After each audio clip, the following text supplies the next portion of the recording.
Hello, and welcome to Allegedly Astrology. Each week we break down the astrology that happened during some of the biggest scandals and events in history. Thank you guys for listening, and if you want to support us even more, you can subscribe to our Patreon.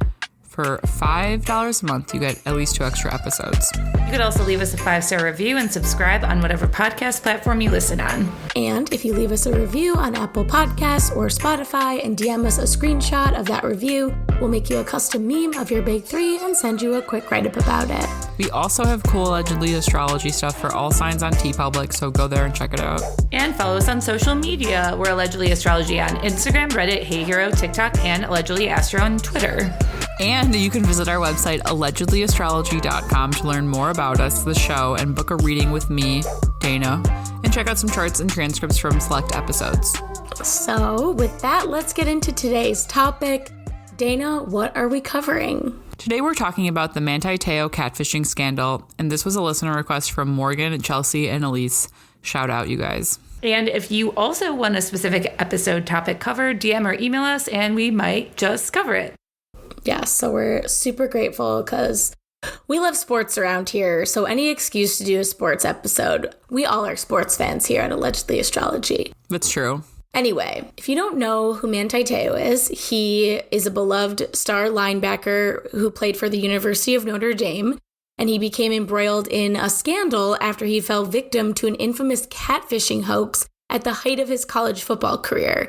And the media used his story of having a dead girlfriend to sort of craft this uplifting tale of a man that responded to adversity by becoming one of the greatest players in college football.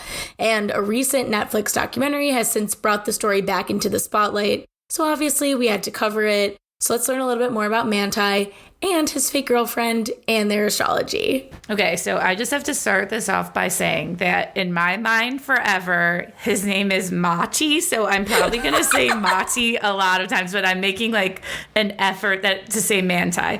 So Manti was born in Hawaii. He has 5 siblings. He's Mormon, Polynesian, and he's just very into his faith. Growing up, you know, a big thing in his community was like 3 F's, faith, family, and football. And he was amazing at football and he wanted to be the best. So Dana, what are Manti's big 3? Manti was born on January 26, 1991 in Laie, Hawaii, Laie. And I don't know if I'm pronouncing that correctly. And we don't know what time he was born, so I drew up a noon chart, and we're doing solar houses. And he has an Aquarius Sun and a Gemini moon. So he's very airy. He was also born in the middle of eclipse season. On January 15th, there was a solar eclipse at 25 degrees Capricorn conjunct Saturn. So that's, intense restrictions. And on January 30th, 4 days after he was born, there was a lunar eclipse at 9 degrees Leo conjunct Jupiter. So these are eclipses that are lighting up the greater benefic and the greater malefic, Saturn and Jupiter. And so he's born like at this very... this time of like major change, and it's also then forever like embedded in his chart. He has an Aquarius Sun, which is going to make him sort of like one among many. It's not surprising. Well, I mean, it sort of like represents like him being born into a family, right? He's not himself, and also that sort of relates to faith. You become a part of a group as opposed to someone who's like always like onto like their own like dynamic adventures. So yeah. And then he has a Gemini moon, which also relates to siblings as well as like this intellectualizing of emotion. So this could be someone who doesn't always have their emotions at their own disposal, but they sort of like, it's difficult for Gemini moons to understand their emotions all the time. Well, they're always trying to understand them. It's difficult for them to process them. So they process them through thought as opposed to feeling. Interesting. Yeah. Don't you always say that people who are born during eclipses are prone to extreme circumstances in life? You got it, sister. Well, he sure was. Manti has this like massive Capricorn stellium. He has Uranus, Neptune, Mercury, the North Node, and Saturn, all in Capricorn. And Mercury and Neptune are in a partile conjunction. And a partile conjunction basically means that it's a conjunction at the same degree. So they're both at 15 degrees. And then Saturn and his North Node are in a partile conjunction, and that's at 28 degrees. So, and then Uranus is just there at 11. So this is like tight.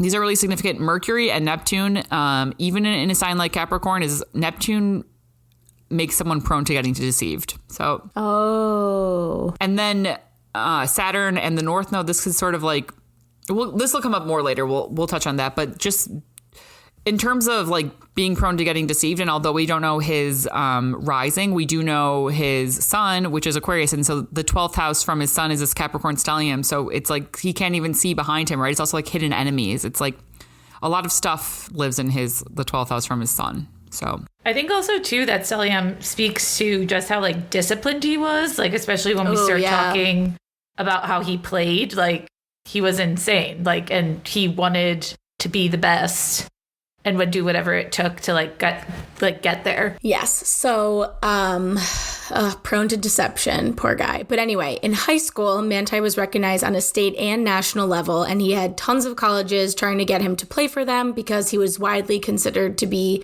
one of the most elite high school prospects.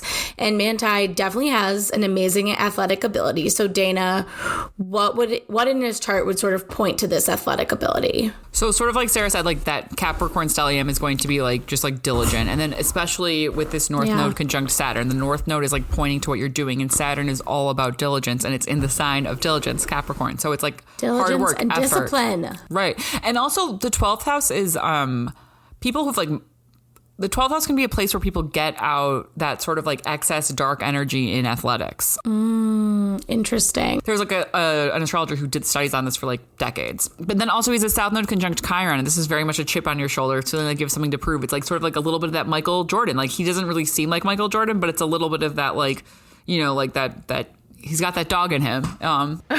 Yeah. And then also he has his sun opposite Jupiter retrograde in Leo. So this will, on one hand, make him vulnerable. Jupiter in Leo is vulnerable. There's also like the hero's journey. It's like the sun being like your light, who you are. And it's in Aquarius. Like it's sort of the sign. It's where the sun is in detriment. And then Jupiter in Leo is sort of like, it's like wanting to find who you are. But there's still like this strong will. Both of these signs are extremely strong-willed. So on signing day, Manti commits to the University of Notre Dame, which honestly is a very interesting choice because he wanted to go to USC, which is an amazing football school.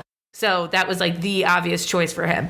But his dad told him to pray on it, and he got this sign that he should go to Notre Dame. If you didn't know, on top of being a huge football school, Notre Dame is also a very OG Catholic institution. So, you know, Manti was from Hawaii, you know, USC like was, you know, much closer to where he lived. And Notre Dame is like a super Catholic school in the like nowhere, Indiana. So, but it is a well-known brand in college sports and beyond, and they have a huge national following. And at the time when Manti committed to going to Notre Dame, the school wasn't doing so well football-wise. They were suffering from a losing streak. So it wasn't as much of a slam dunk as it might be now if you follow college football. And also, to me, something that blew my mind is like how much he honestly did not want to go there, but he had like such this like faith in like God, and that's where he was supposed to be. And you could even tell on signing day he was upset because he truly loved USC. So he like committed to Notre Dame, but then was like obviously bummed about it on camera, which was sad. He just sucked it up and put his faith in God. God, deceived by God and Lene. Anyway, but from the moment he got to South Bend, Indiana, his reputation preceded him. Like he was an amazing, really well-known freshman coming in. There was a lot of pressure on him to help make Notre Dame a winning team again. And that's exactly what he did. He came in towards the end of the first game of his first season, got a tackle, and honestly, Notre Dame looked good. Everybody was like, okay, Notre Dame. Yes, and from then on, Manti was known for both his athleticism and being just kind of a great person. So it was very easy to frame him as the next Notre Dame star. Fans loved him, and bonus points for the university that he believed in God. What is the bi-wheel like between Notre Dame and Manti? Okay, they both have Capricorn stelliums. No shock here. Oh, wow. Oh, my God. If he went to college when he was 18, that would have been in 2008, and that would have been a year that Mars retrograded in Gemini, which is where his Mars is. So that's interesting. So Notre Dame has Venus, Saturn, the North Node, and Jupiter in Capricorn. And like I said, Manti has Uranus, Neptune, Mercury, the North Node, and Saturn in Capricorn. And also, both of them have the Saturn conjunct North Node exact. So that's fucking wild. That means that Manti was born during Notre Dame's Saturn return, one of many, of course, since they were founded on November 26th, 1842. So it's been a while. He was also born during their like nodal return. So that's literally insane. Wow. Right? Like he reshaped them in a lot of ways. That's like, I didn't even know that until this. They also both have their moons in Mercury ruled signs. Notre Dame's is in Virgo, which is why they're no fun. Literally. JK. And Manti's is in Gemini. So this is sort of like the nodal are both like ruled by Mercury. The Mercury retrogrades during that era were probably major for them. And then Notre Dame's sun is in Sagittarius, which would indicate religion. Also, Manti's Pluto is conjunct Notre Dame's Mercury. So his Pluto is sort of changing how people talked about the school, right? Mercury is talking, and it's also in Scorpio. So it's related to secrets. It's related to these things that you're like, how could this ever happen? So, yeah. You guys know the joke of how do you know if someone went to Notre Dame? They'll tell you. I had a teacher in 6th grade, and she gave us all Notre Dame folders to put our homework in. You're like, we could not I'm literally escape. in middle school. Like, I don't care where you went to college, random teacher. God. Yeah, she was obsessed with it. Besides practicing on the field and working out, you know Manti was also prioritizing his wellness, and you can too with Olly Vitamins. Olly believes that the foundation of all happiness is good health. That's why they make it easy to understand which vitamins and supplements are best for you by naming them with the benefits that they provide, like sleep, happy, beauty, multi, love and libido, and more. Their delightful vitamins and supplements provide real-deal benefits that help you live happy inside and out. Use the link in the show notes to get 15% off your first order of Olly when you sign up for Olly's email list. Olly. Little gummies, big benefits. But while this was going on, Manti had started talking on Facebook to a girl from California named Lene Kakua. And by his junior year, they were talking on the phone all the time and texting. And it eventually develops into this long-term relationship, or long-distance relationship, rather. And they never FaceTime, and she always has excuses to meet up. But because Lene was allegedly from a Polynesian family, everyone kind of ignored the red flags. Plus, there were people within Manti's circle that said that they knew Lene. So he was like, okay, she must be a legit person. He was super homesick. Again, he's in the middle of Indiana. He has not a lot of friends, like desperate for someone to connect with. Plus, it wasn't that weird to have long distance girlfriends that you never saw. One of his really close friends had a relationship just like that. And a big reason why, too, is why he didn't tell that many people about it was that he didn't want his dad, who he looked up to a lot and was close with, to think it was weird that he had feelings for this girl that he'd never met. So he was like, oh, I met her once. So people thought they had met.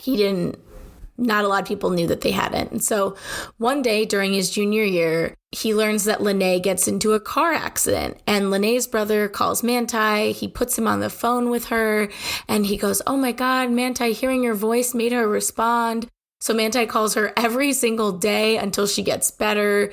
And then allegedly while in the hospital for this car accident, Lene finds out she has cancer. Yeah, which honestly to me, because I watched the Untold about this, that to me was one of the worst parts of this hoax was that because he did that, I feel like he developed a very strong emotional connection with her. Yeah, for sure. I am the one that's keeping her alive. So he started to feel responsibility for her life. And when she did wake up, him and his mom celebrated and stuff. God. It was a big moment. How Mercury, Neptune, Capricorn too, to feel responsibility for helping another, Oh my God. Yes. Poor Also, I angel. was just thinking too about his chart, unrelated, but that Jupiter in Leo is probably why everybody was so obsessed with him.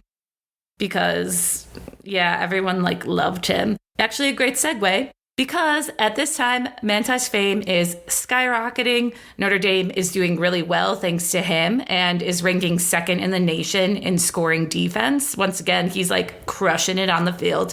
But then Manti's world comes crashing down and he finds out that his grandmother, who he was super close to, died. Then a few hours later after that, he finds out Lene has also died. So his world literally is like fucking exploding. Jesus. So Dana, what happened on this day? So this was September 12th, 2012, and Manti was in a 10th house year, which is the year that will relate to fame, honors, blowing up. Oh boy. All that sort of damn. stuff. And also he has Pluto in his 10th solar house. So Pluto being a year of major power. And I feel like Pluto in Scorpio also really relates to sort of a lot of people wanting to take those people down. I mean, I also have Pluto in Scorpio, so a millennial would think that.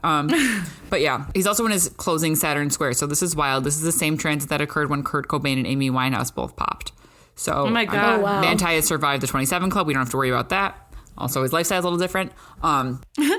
But yeah, he's in his closing Saturn square. So this is sort of not enough information to declare like a for sure pattern, but it is interesting, right? And it's one that's for sure popping up this season. So the closing Saturn square is when when people get famous or when you go through something that kind of defines who you are and at least defines your reputation for a while. And then Jupiter was in Gemini conjunct Manti's moon, and the moon in Leo was conjunct Manti's Jupiter. So once again, we get this thing that I'm so obsessed with, this dual activation. And the moon in Jupiter is going to be like, usually it's considered like these sort of transits are moon and Jupiter together is like healing, but this is sort of like sad, right? It's like two deaths. So it's sort of kind of hard to reconcile those, especially in signs like Gemini and Leo. The Leo moon is also conjunct Venus. So once again, this is sort of like interesting that he's finding out information about his girlfriend. Also, Pluto was transiting Capricorn, where Manti has his North Node, and the North Node was in Scorpio, where Manti has his Pluto. So we get two dual activation, and this is way more representative of the situation, whereas the moon is like a passing transit for like 2 days. This is long term. Pluto on the North Node and the North Node on Pluto. This is going to be like major power grabs, like things that really transform you. Pluto transits are difficult. They're when like you break and then you break again before you get put back together. And the North Node also signifies like huge turning points in your life, like ones that sort of alter your entire trajectory. So it's not surprising this is going on. And they're happening in the signs of Scorpio and Capricorn. So these dual activations are happening in signs that are sextiling. So it's sort of like things that are working together. But the dark ones are happening in Scorpio and Capricorn, two signs that get connected to the devil, which, I mean, if we're tying this to religion, that's that. And then there was a new moon on September 15th. So this is 3 days before a new moon in Virgo conjunct Mercury. So it's sort of like getting information. And Virgo is the sign of the Virgin. It's like very pious. It's sort of, I mean, it's not related to religion like Sagittarius is God, but Virgo is sort of like the devoted follower. It's devotion. So it's sort of interesting that happened. Pluto also stationed direct 6 days later. So this is sort of like when Pluto is still in the sky. It's really powerful. And it's again in the 12th house behind his sun. And it's just sort of changing how things are going for him. And it's only the beginning, right? If something like this happened to you, wouldn't you be like, oh my God, and not know that it's like the beginning of something that you'll never see coming, right? And then the South Node is at Taurus at 28 degrees, and Manti's Mars is at 1 degree Gemini. So this is, the South Node crossed his Mars over the summer. So this is like draining his power and just sort of taking him down with gossip. Oh my God. Yeah. That South Node crossing his Mars is really sad. Also, too, I think it's kind of interesting that transiting Venus was on his Jupiter in Leo, just because it's like Venus, wants to be seen. And I think this is kind of like the beginning of like his relationship being seen, And it's opposite his sun, so it's getting that like spotlight. Yeah. And obviously, Manti is very upset, right? These are two very important people to him that have died. This comes at a horrible time because a bunch of important games are coming up for Notre Dame. He's super far away from his family. He has no one to really lean on. And then one day, Lene's sister calls him and says, Lene wrote you these letters before she died. And the letters told Manti that he needed to keep playing his best and win for her. So obviously this sounds like something out of like a movie, a book. It is very dramatic, but Manti dedicates his entire season, the rest of it, to his dead grandmother and girlfriend. And this just becomes a huge story for the media. They like lap that shit up because he's playing through all this sadness and tragedy. And honestly, he's like destroying it. He's doing so well on the field. He becomes like, his story kind of takes this like very inspirational turn. He becomes this player that overcomes personal tragedy to lead Notre Dame football back to #1. So it is very much like next generation Rudy, but less of like a nerd taking the field. This is the kind of story the media eats up, right? Manti has celebrity status. All these stories come out about his triumphs over loss. He honestly becomes the biggest story in sports. Newspapers are describing Manti and Linnae's fairy tale meeting. He's on Sports Illustrated. He gives interviews. The Notre Dame community rallies around him, and they start charity funds dedicated to leukemia research, which is what he thought Linnae died of. So while all this fanfare is going on, Manti catches up with Linnae's sister when she drops a bombshell. She's like, oh, hey, by the way, I'm Linnae and I'm alive. And he's like, casual. What the fuck? And so he's like, this is what I need you to do. Which honestly, at the time, I feel like he was pretty smart. He was like, I need you to take a picture, write my name on it, write the date, and make this hand gesture, the Hawaii sign. But then he gets it. And the girl, he gets a photo of Linnae doing all of that with the date. And he's like, what the fuck is happening? Right. This is 2012, folks. The Photoshop skills are not this advanced. So he's freaking out So Manti goes home for Christmas, and he finally tells his parents about Linnae, that she might be alive. He's really confused. Then they call his uncle, who's a lawyer, and his uncle's like, sorry to tell you this, kid, but you're being catfished.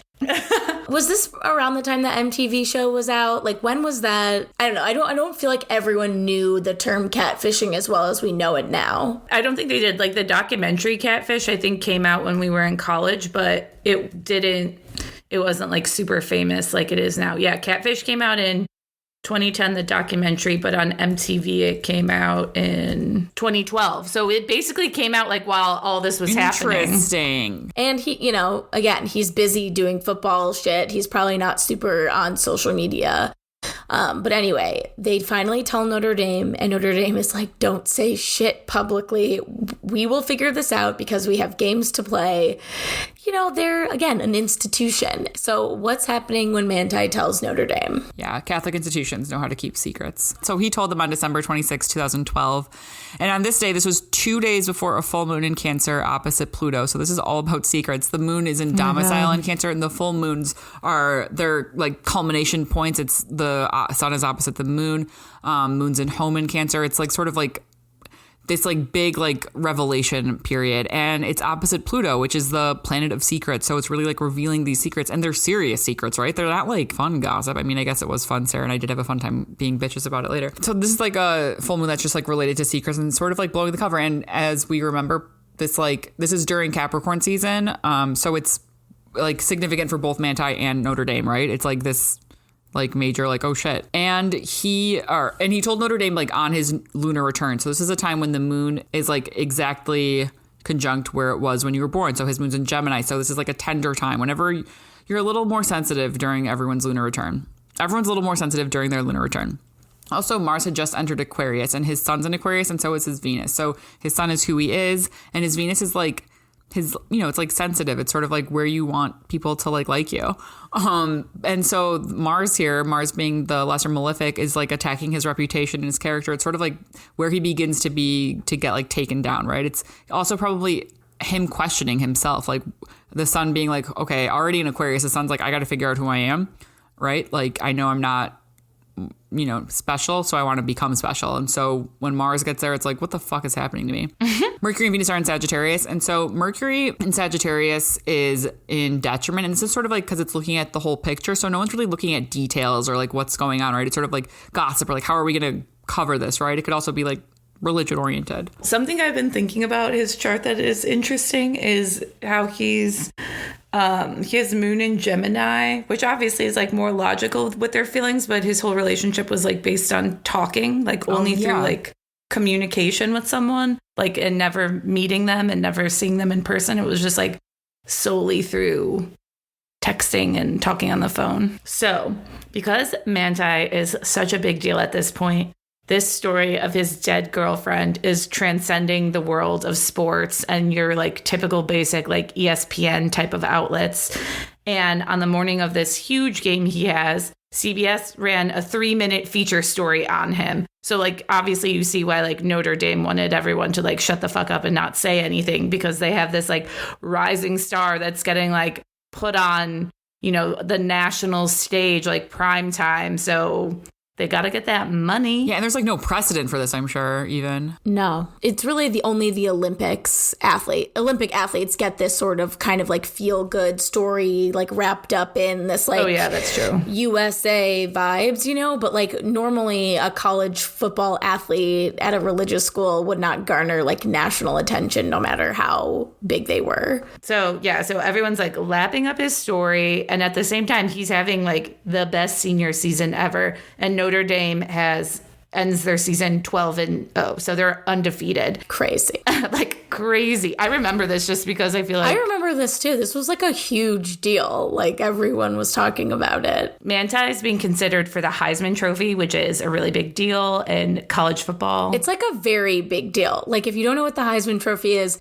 it's basically given to like the best college football player. Not the end of every season. I think it's awarded in like November of every season, and it's like a big voting protocol. But the crazy thing is that almost like no defensive only players are usually up for Heisman's. Like usually they get nominated, but the fact that Manti was like, I think in the final 3 people in the votes, maybe he even was in second place. Like it was a huge deal that he, as a defensive player, was nominated and got as far as he did in the Heisman Trophy voting. Yeah. So he's like hyped up right now. So Dana, like what is going on in this chart? So this was January 7th, 2013. And Saturn, the moon, and the North Node are all in Scorpio. So since fake Lede and his real grandma died, Saturn has entered Scorpio. It was in Libra and now it's in Scorpio.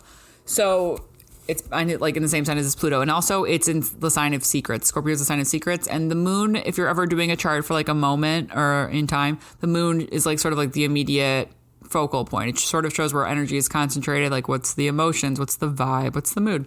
So the moon with the North Node and Saturn is like making things both serious and intense, right? It's sort of like all about looking forward to the future. Also, Pluto, Mercury, and the Sun are in Capricorn. So this is all like right on his Saturn or in his major stellium, and Pluto is like juicing it up, right? Pluto in Capricorn was here to sort of like it's giving him on one hand like it's a little bit ruining his life, but at the same time it's making him like his name solidified in history. And there's also more dual activation. Pluto's on his Saturn and the North Node, and the North Node and Saturn are on Manti's Pluto. So now Saturn has entered the picture. So it's sort of like Saturn presents rewards people who have done work, right? It rewards effort, and then it also like breaks you down to force you to put effort in. On one hand, he had never dated someone, so he's being broken down for that, but he's being remembered for his like great efforts in sports. Also, transiting Saturn was square Mars, and this is like just a Saturn and Mars heavy chart, so it's like contentious and malefic. It's serious. It's like it is very Heisman Trophy. It's being like we're recognizing someone's effort, right? It's like an institution thing. It's with Scorpio, power, Capricorn, institutions, and sort of like hard work and effort. It's also Manti's Mercury return, so this is maybe he was in a Mercury year, could be interesting. But yeah, it's also like his Mercury return will be interesting too every year because that's resetting his like emotions for the year since his moon is ruled by Mercury. So this is going to be not just about. It's interesting because this was a year about him being talked about, but it's also just sort of like resetting his mind for the whole year. His Jupiter, like he's also, it has like a bunch of pleasant transits. Jupiter is sextile Jupiter. Whenever like your Jupiter transits are just pleasant and happy. And in Gemini and Leo, it's like congratulating you. It's putting you in the news. Gemini being the news, Leo being about congratulating. His Venus is sextile his Venus. So transiting Venus is in Sagittarius and his natal Venus is in Aquarius. And these are all really tight aspects. And so Venus in Sagittarius is like relating to sort of like, how are you sort of like a god? How are you a little bit better than others? Not better. And then Aquarius is also like Venus in Aquarius is taking someone who's like picking them out from the crowd and congratulating them for like those sort of like what sets you apart. And he also has Mars trine Mars. So Mars is here at 9 degrees Aquarius and his natal Mars is in Gemini. And so Mars trine Mars is sort of like an ease in power. So it's interesting that he has these like really tough transits with Saturn, the North Node and Pluto. And then he has these really nice ones in like generally more jazzy signs, if that makes sense. Yeah, no, that does make a lot of sense. I mean, obviously all this Scorpio is not the best, but also like not surprising at the same time. I also think it's really interesting about his Mercury return because as we'll get into, and if you watched the Untold thing on Netflix, this like did have like a very big impact on like how he thinks about himself and how he communicated, like as everything kind of like went on from here, because this is kind of like the point where everything starts to go downhill. Notre Dame loses the championship game to Alabama. And about a week later, Deadspin breaks a story that would blow everyone's mind. So like all that fucking Scorpio. And that is that Lene never existed. Which we need like a sound effect for that. Boo, boo, boo. Yeah. So Deadspin received an anonymous email tip and then began to investigate Lene's identity. And they found no evidence she ever existed. The pictures of her actually did belong to a 22-year-old woman, but that woman had never met Manti. And the reporters did learn that Manti had never actually met Lene in person. And it's then revealed that the person behind the Lene account was Ronaya. So we'll get into that in a second. But Dana, what happened this day Deadspin released this fucking mind-blowing article? I just have to say really quick, they made it seem like in Untold that they had done like some serious investigative journalism, when really it was just like an intern read an email and like typed some things in and looked this up on Facebook. Like this shouldn't have been as groundbreaking as it was, because it really all Deadspin was showing was that the mainstream media just doesn't know how to do their job. Which is a really good thing to do.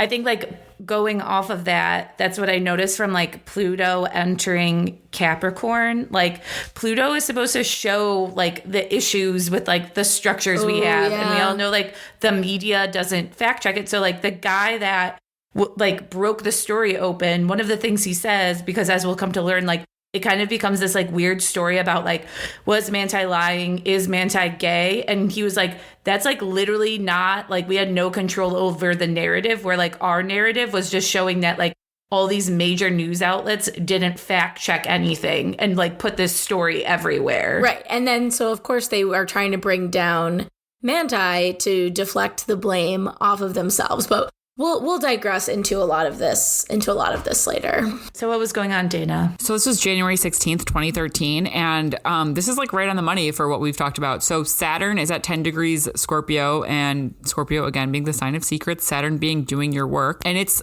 tightly sextile Venus conjunct Pluto exactly at 9 degrees Capricorn. And so Capricorn, Venus, first of all, being related to love. So it's like relating to secrets and love. But also sort of like, Sarah, like you just said, like those like what's like fucked up in an institution, like what are like where are you not doing anything, like, but also the Sun and Mercury are conjunct Manti's North Node and Saturn, so this is shining a light on his future and like what he became known for, which is related to like the North Node. Saturn can also be like what we become known for, and now that he's like after a Saturn return, right, things have changed. But this is like if someone said Manti Te'o 2 years ago, we would have been like, oh. Again, Venus and Pluto also exactly conjunct in Capricorn is like a reverence for secrets. So knowing, like, I mean, it is kind of shady that there was no precedent for Deadspin to take responsibility for being blog journalists who did their job better than major institutions, and literally their job being going on Facebook. But it is really a reverence for that sort of work. And it's true. It's shown right here. Also, Saturn was at 10 degrees and his sun's at 6 degrees Aquarius. So Saturn is squaring his sun. So it's sort of like, again, he's getting really hit hard by this. He's being punished for lying, even though he's like such a good guy. He did lie. And so Saturn in Scorpio being about secrets, Aquarius valuing like truth, and also Aquarius being like now you're being publicly shamed. Saturn also relates to shame. So my heart goes out to him. Sorry, one more thing. The moon was in Aries this day with Uranus, which relates to breaking news. So Uranus, yeah, right. Breaking news charts, baby. Yep. So after the article is released, the story blows up and everyone is like, what the fuck is happening? Because the idea of catfishing was not yet part of culture. Like we were talking about, like the TV show like probably came out around this time. Like it was not widely well known. Not everybody was watching like weird documentaries or weird independent movies as I was in 2010. So people start questioning, like, was Manti involved? Did he help make this up? Right. And Notre Dame releases a statement that Manti had been the victim of a hoax and that the university was going to open an investigation to find out the people behind it. And people still weren't too sure what to believe. So Manti went and did an interview where he's like yo, I might have lied about meeting in person to not look like a nerd, but I did not make up this relationship. He also goes on to do an interview with Katie Couric, of all people, and plays voicemails left by Lene. But it wasn't just Manti doing a full court press tour. Ronaya, who was born a biological man and has since transitioned, so from now on we'll be referring to her as Naya, went on Dr. Phil, which is like, I can't fucking Dr. Phil, to come clean about what happened. So who is Naya? Naya was pretending to be Lene, and Naya grew up in a big football family, just like Manti. Her family played professionally, and she had been a football prospect, but she actually just hated football. So she decided to create a fictional profile for a girl named Lene Kakua and used a classmate's photo, so she could like live this life of the female that she wanted to be. Naya confessed to the hoax and admitting to falling in love with Manti and creating the Lene accounts.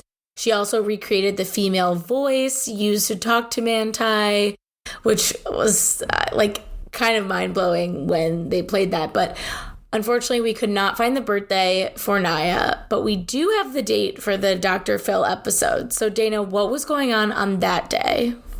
Well, Elise, the moon was in Libra opposite Uranus in Aries. So we have this Uranus opposition, this breaking news. More breaking news. Also, the sun is in Aquarius with Mercury and Mars. So Mercury and Mars is sort of like really like cutting through. And it's also this sort of like spreading of news, right? We've seen what happens when planets transit Aquarius.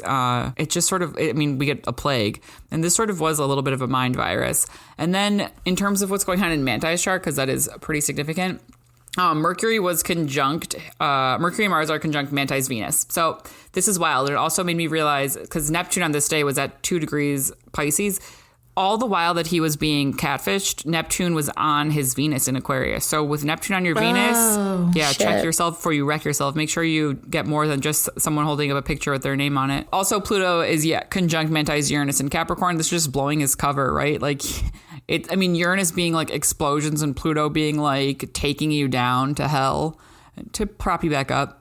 So this is destroying his sense of self a bit. And then Venus was also conjunct Manti's Saturn and North Node in Capricorn, like to the degree. And so this is about love lost and also shame around love. Well, that's the thing. Their love like was real. Like I think Naya's love for him still was like very deep. It's just based on lies, but it's real. Yeah. Yeah, exactly. They're just kids. I don't know. But anyway, in the aftermath of the scandal, Manti becomes a pariah in the world of sports. People made fun of him. They questioned his sexuality. Football players during the NFL scouting combine ignored him. And Manti was having an incredibly hard time. Like, this was like a really 0 to 60 fall from grace. And especially like a lot of sports commentators were saying that he might no longer be a good pick anymore. Like just because he got catfished, all of a sudden he can't play football. Yeah. And this also too, like he had the option to not play a senior season at Notre Dame. He could have just been drafted into the NFL, but he waited a year. So because he like waited, kind of got screwed. But when the NFL draft finally did roll around, he decided to stay in Hawaii to watch it with his family. And to a lot of people's shock, he didn't get picked during the first round. So, that happening was like something that a few weeks later would be like unheard of. So this whole catfish hoax didn't just cost him like his reputation and his dignity, but it also cost him millions of dollars. Literally millions. There's millions of dollars on the line between getting drafted in like the first and second rounds. So there was a lot that he lost, not just his dignity. So what's going on when he wasn't picked? Okay, what sign do you guys think of when I say the word millions? Taurus. Yeah, and you would be correct, Sarah, because on April 25th, 2013, there was a lunar eclipse in Scorpio, and the sun and Venus and the South Node and Mars were all in Taurus. Mars is debilitated in Taurus. Venus is money, and it's conjunct the South Node. It's a drain on that money. Poor guy. Oh my God. And with the moon in Scorpio conjunct Saturn, it's sort of like it's like punishing, right? Like Scorpio could be kind of punishing, and it's like punishing him for secrets. This is like just shitty. I feel bad looking at this eclipse chart. But then also he's in his Uranus square, and it's like almost exact. So his Uranus is at 11 degrees Capricorn, and Uranus on this day was at 10 degrees Aries. So that's almost an exact square. These are times when you're like growing in ways that you don't really predict. Like you're getting sort of tied and not squeezed around. Like it's just sort of like shocking. Like he's on it. Like Uranus is the planet of breakthroughs and breakdowns, and right now he's on a path that he did not expect to be on. And it's also conjunct Mercury, so probably more of that chatter of like, oh my God, did you guys hear what happened? Like Mercury and Uranus being together. And then Jupiter is conjunct his Mars and Moon. So this is interesting to me because I have noticed that sometimes Jupiter transits really don't go as planned. And so it's an interesting one. Manti does eventually get picked by the San Diego Chargers in the second round. He goes to San Diego, and it's really hard for him. Fans were jeering him and making fun of him, and the players, his teammates weren't that nice to him, and Manti has all this anxiety on the field, and he decides to go to therapy because he realizes he needs help and learns to not only forgive Naya but forgive himself. Remember, this was well before mental health in sports was like a very hot topic. Mm-hmm. Yeah, and also too that goes back to what I kind of brought up before about his like Mercury return, because it was like a new cycle where he started to like think differently about himself. Like before, he like the football field was like where he knew he was amazing, and now because of all of this he kind of like second guessed himself. If you know someone who has Mercury in Capricorn and you want to get them into therapy, they have to fail at their job first. So I have Mercury in Capricorn. I know, I'm kidding. So recently Netflix released a 2-part series about the catfishing hoax called The Girlfriend Who Didn't Exist. The doc featured both Manti and Naya breaking down how the whole situation happened and gives Manti the chance to reclaim his narrative. Honestly, it broke my heart. The ending, it made me cry. Because I feel like he was like he's such a nice person. And for this to happen, like fucking sucks. He literally is. And it's just like so messed up that like these two things could have happened and not necessarily fucked up his career. And like it just was such a spiral, and it just shows you how shitty like the media is. It's like they took this kid down for literally like no reason, just because they wanted a feel good fuzzy story to tell. I know. So I mean, he still seems like he's like really like it hasn't like hardened him somehow. Yeah. It is interesting how emotionally exploitative stories can get like twisted into this weird way. But anyway, everyone should watch it after this. And Dana, what was going on when the doc was released? None of you guys will be surprised. So yeah, this was on August 16th, 2022. And this was from the nodal opposition from when the drama initially went down in 2012 and 2013. And nodal oppositions are reversals. It's a redemption arc. He's getting his... Holy shit. Yeah, right? I have little chills on my body now. I think it is a redemption for him. For sure, for sure. This 100% was. And not just a redemption. I feel like we're all sort of like, sorry, Manti. Like, I feel bad. Didn't you say Bert Kreiser of all people? What did he say? He said that everyone in America should give Manti $1 for all the suffering he was put through. I mean, just tell me where to Venmo. I 100% would do that. Manti, send us your Venmo. I doubt you're listening to this. Send us your Venmo and your birth time, and we'll all, me, Sarah, and Dana will all give you $1. This is also within a week of his Mars return, so he is taking back his power. Insert some claps in there. Oh my God, hell yeah. Yeah, right? Pretty great. And it's Mars in Gemini, so it's not just power, it's power around the narrative, power around what's being said about him. Pluto's also finally at the end of Manti's Capricorn stellium, which is now crossing his North Node and his North Node and his Saturn. So this is restoring structure and power and making things right. Capricorn is a sign that cares about morals. So this is all about sort of like, now you're getting, what you've earned, and like we put you through hell, but now you're getting what's yours. It's like the transformation part of it. Yeah, it's like the part where you're like, finally, my bones are reset. And then the South Node is on his Pluto in Scorpio. And so natal Pluto can show like where the cards can be stacked against us and like where people try to overpower or expose us. And so his being in his 10th from his sun is not surprising that that's how he became famous, with the 10th house being related to fame and honors. The South Node like removes some of that burden from this like initial public shaming. So many millennials who have their Pluto and Scorpio might be getting this too. Hopefully we all get it. But, Manti deserved it more than most. Also, it's almost the exact Venus return of Linnea's fake death.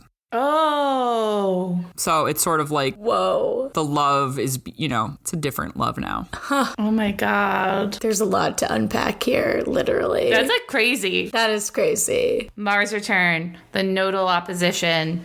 That is crazy. And the Venus return is crazy too, because in Untold, you could tell he still has like feelings thinking about his feelings from back then.